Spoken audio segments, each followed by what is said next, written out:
नमस्कार। मैं रवीश कुमार। क्या आपने कभी सोचा है कि आखिर सोचने से क्या होगा? लेकिन फिर भी पूरा देश बस सोच रहा है। क्या सोचने से एक मजदूर के थाली में रोटी आएगा? क्या सोचने से एक भूखे बच्चे के पेट में निवाला जाएगा?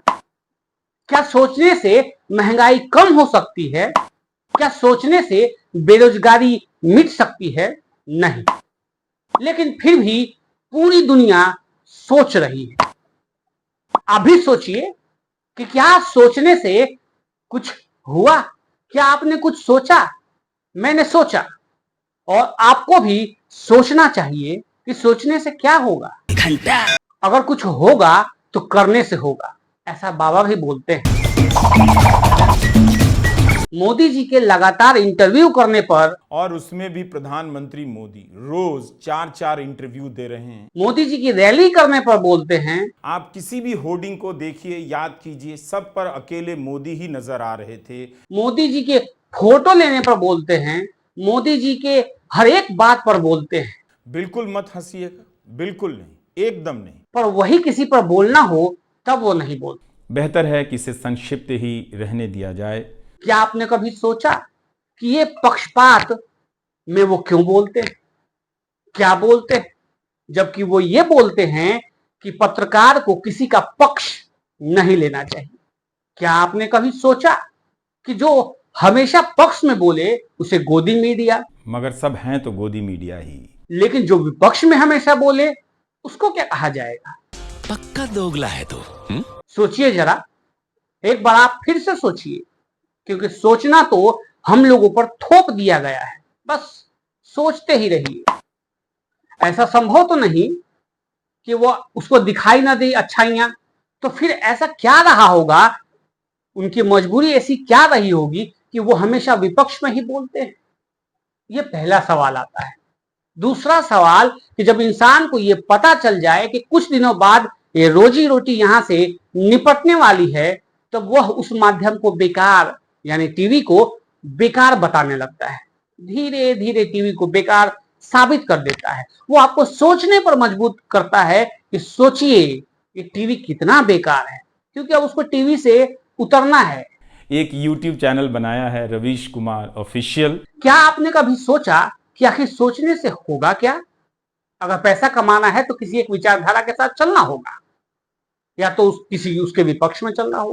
कि सिर्फ संविधान की किताब उठाकर माथा टेक लेने से संविधान का आदर नहीं होता। लेकिन जब विपक्ष में होकर पैसा कमाना है तो बहुत बड़ा ऑप्शन हो सकता है, ऐसा भैया कहते हैं। जिस नफरत की खेती उन्होंने की वो आज फल फूल रहा है। क्या आपने कभी ऐसा सोचा कि ये रणनीति उनकी बहुत पहले से चली आ रही है, या वो अब फल फूल रही है? अगर अभी तक आपने नहीं सोचा है तो घर बैठे सोचिए, क्योंकि सोचने से कुछ तो होगा ही।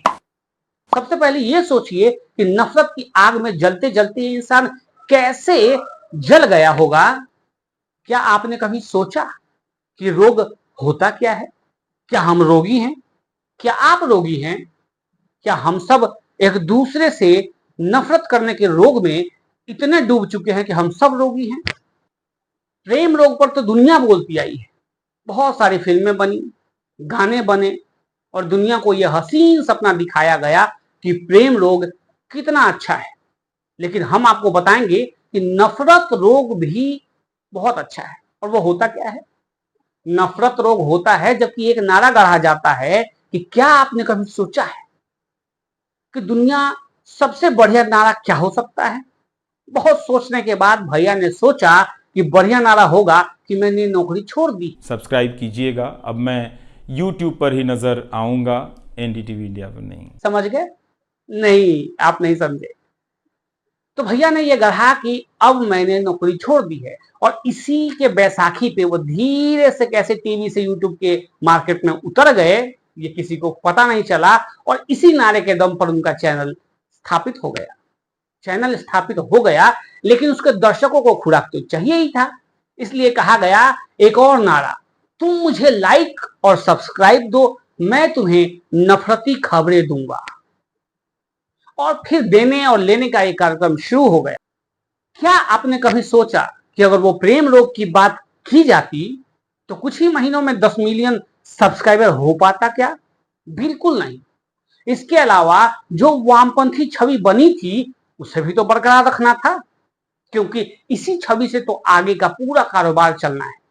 और इस नफरत की रोग का अगला नमूना यह है कि जब मोदी जी चुनावी रैली करे तो गलत बात, और जब कन्हैया करें तो बहुत अच्छी बात। बल्कि इस पर खास एक वीडियो बनाया जाए कि तेजस्वी यादव ने चुनावी रैलियों का दोहरा शतक लगा दिया। असल में भाई साहब एक रोगी हो गए और इसी रोग के नाम पर वह अथाह पैसा भी बना लेना चाहते हैं। क्या आधुनिकता के इस दौर में पैसे के पीछे भागना इतना जरूरी है कि इंसान खुद के गांव में भी इज्जत ना पा सके?